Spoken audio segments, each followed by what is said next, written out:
Bismillahirrahmanirrahim. Assalamualaikum warahmatullahi wabarakatuh. Selamat pagi semuanya. Salam sejahtera untuk kita semua. Saya Hani Hanifah di sini sebagai moderator presentasi PPKM. Kami dari kelompok 4 akan mempresentasikan materi mengenai sistem pertahanan dan keamanan negara Republik Indonesia.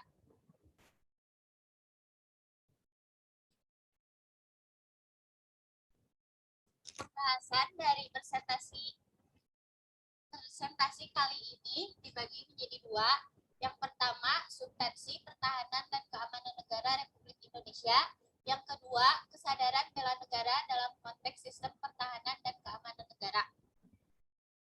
Yang pertama, substitusi pertahanan dan keamanan negara Republik Indonesia. Kemerdekaan Indonesia pada saat ini bukanlah hal yang mudah untuk diraih. Pengorbanan nyawa, harta, tenaga, dan sebagainya mewarnai perjuangan perebutan kemerdekaan. Oleh karena itu, sedari dulu, para pendiri negara melalui sidang BPU PKI telah mencantumkan upaya mempertahankan kemerdekaan ke dalam Undang-Undang Dasar 1945. Para pendiri negara berkeyakinan bahwa kemerdekaan Indonesia dapat dipertahankan apabila dibangun fondasi atau sistem pertahanan dan keamanan negara yang kokoh dan kuat, diatur dalam Undang-Undang Dasar Negara Republik Indonesia. Selanjutnya, substansi pertahanan ini ada sistem pertahanan dan keamanan menurut pasal 30 ayat 1 sampai dengan ayat 5 Undang-Undang Dasar Negara Republik Indonesia yang akan disampaikan oleh Saudara Anji.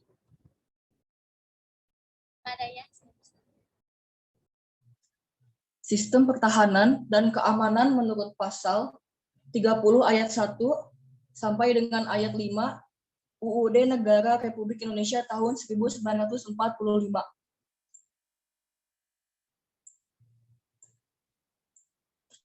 Yang pertama, tiap-tiap warga negara berhak dan wajib ikut serta dalam usaha pertahanan dan keamanan negara.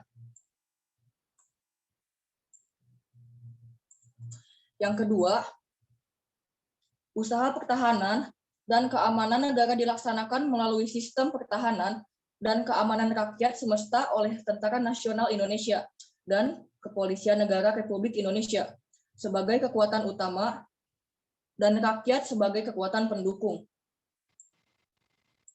Yang ketiga, Tentara Nasional Indonesia terdiri atas Angkatan Darat, Angkatan Laut, dan Angkatan Udara sebagai alat negara bertugas mempertahankan, melindungi, dan memelihara keutuhan dan kedaulatan negara. Yang keempat, Kepolisian Negara Republik Indonesia sebagai alat negara yang menjaga keamanan dan ketertiban masyarakat, bertugas melindungi, mengayomi, melayani masyarakat, serta menegakkan hukum. Yang kelima, susunan dan kedudukan Tentara Nasional Indonesia, Kepolisian Negara Republik Indonesia, hubungan kewenangan Tentara Nasional Indonesia, dan Kepolisian Negara Republik Indonesia di dalam menjalankan tugasnya, syarat-syarat keikutsertaan warga negara dalam usaha pertahanan dan keamanan diatur dengan undang-undang.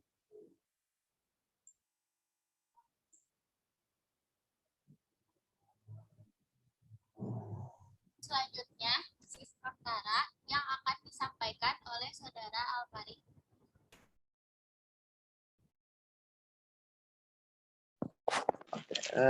Sin Hakamrata.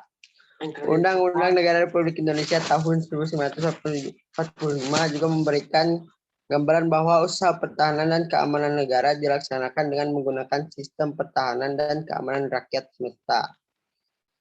Sishan Kamrata adalah segala upaya menjaga pertahanan dan keamanan negara meliputi seluruh rakyat Indonesia, segenap sumber daya nasional, sarana dan prasarana nasional, serta seluruh wilayah negara sebagai satu kesatuan yang utuh dan menyeluruh. Saudara Anda.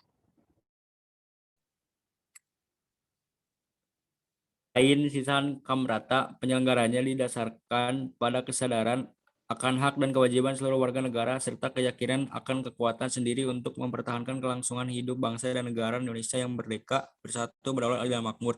Sistem pertahanan dan keamanan yang bersifat semesta merupakan pilihan yang paling tepat bagi pertahanan Indonesia yang diselenggarakan dengan keyakinan pada kekuatan sendiri serta berdasarkan atas hak dan kewajiban warga negara dalam usaha pertahanan negara. Memiliki ciri sebagai berikut yang akan disampaikan oleh saudara dalam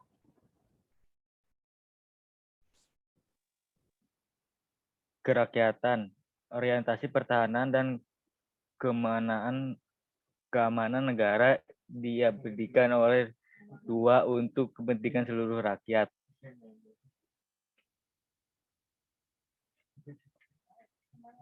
Kesemestaan, seluruh sumber daya nasional didayagunakan bagi upaya pertahanan. Kewilayahan, gelar kekuatan pertahanan dilaksanakan secara menyebar di seluruh wilayah negara Kesatuan Republik Indonesia sesuai dengan kondisi geografis sebagai negara kepulauan. Kamrata yang disesuaikan dengan kondisi bangsa Indonesia juga meliputi sebagai berikut akan disampaikan oleh saudara Resti.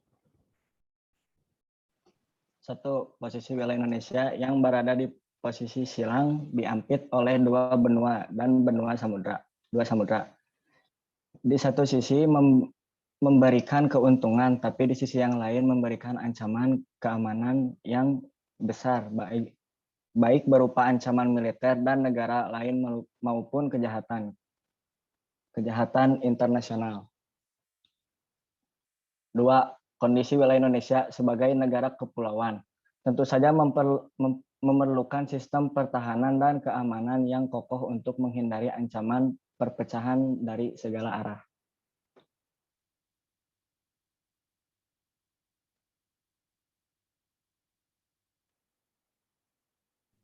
Selanjutnya yaitu kesadaran bela negara dalam konteks sistem pertahanan dan keamanan negara yang akan disampaikan oleh saudara Syauki. Para pahlawan bangsa rela berkorban dan bertumpah darah ketika berperang melawan penjajah demi untuk mempertahankan wilayah negara Kesatuan Republik Indonesia. Mereka mempunyai motivasi yang sangat tinggi untuk mempertahankan kemerdekaan yang telah diraih. Oleh karena itu, untuk menghargai jasa pahlawan kita juga harus memiliki rasa rela berkorban untuk mempertahankan negara, memiliki kesadaran bela negara, dan memiliki rasa nasionalisme yang tinggi terhadap negara yang merupakan tempat tinggalnya, baik secara langsung maupun tidak langsung.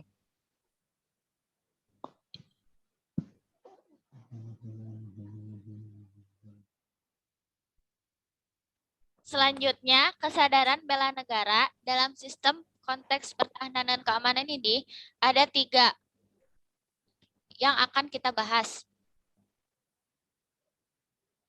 Yang pertama, landasan hukum bela negara yang akan disampaikan oleh Saudari Husna.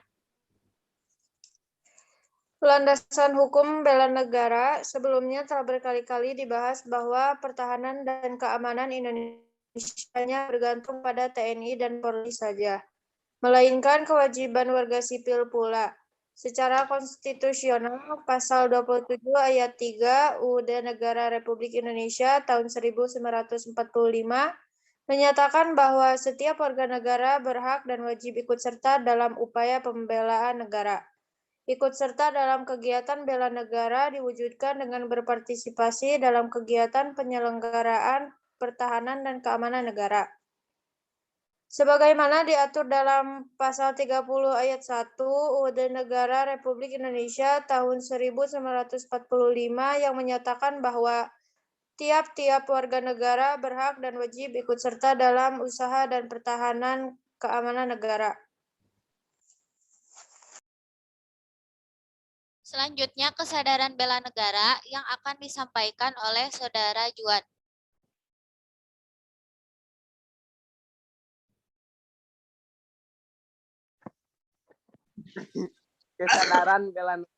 Kesadaran bela negara pada hakikinya adalah kesedihan berbakti pada negara dan berkorban demi membela negara. Dalam prinsip ini terkandung pengertian bahwa upaya pertahanan negara harus didasarkan pada kesadaran akan hak kewajiban warga negara. Hal itu sangat berkait dengan kesadaran bela negara atas dasar hak untuk membela. Bukan hanya terpaksa karena harus membela tanah air sendiri. Kesadaran bela negara juga tercantum dalam Undang-Undang Pertahanan Negara Pasal 1 Ayat 1 Undang-Undang Nomor 3 Tahun 2002. Pertahanan keamanan negara adalah segala usaha untuk mempertahankan negara, keutuhan wilayah NKRI, dan keselamatan bangsa dari ancaman dan gangguan terhadap keutuhan terhadap bangsa dan negara Republik Indonesia. Perwujudan bela negara.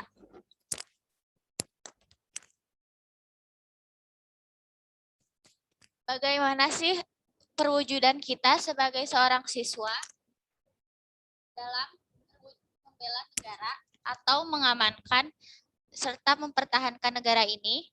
Yang pertama, dengan ikut serta dalam mengamankan lingkungan sekitar seperti siskamling yang selalu ada biasanya di setiap kampung itu selalu ada siskamling. Yang kedua, ikut serta membantu korban bencana di dalam negeri. Nah, kita tuh bisa menolong korban bencana baik itu secara fisik maupun dengan sebuah bantuan seperti makanan atau apa. Yang ketiga yaitu belajar dengan tekun pelajaran pendidikan kewarganegaraan atau PKN. Yang keempat, mengikuti kegiatan ekstrakurikuler seperti Paskibra, PMR, dan Pramuka. Yang kelima yaitu pelatihan dasar kemiliteran secara wajib. Yang keenam, pengabdian sebagai anggota TNI. Yang ke-8, pengabdian sesuai dengan profesi keahlian. Mungkin sekian presentasi dari kelompok 3 mengenai pertahanan dan keamanan negara Republik Indonesia. Mudah-mudahan bisa diambil manfaatnya untuk kita semua. Saya akan menutup ini. Terima kasih untuk semuanya. Wabillahi taufiq wal hidayah. Wassalamualaikum warahmatullahi wabarakatuh.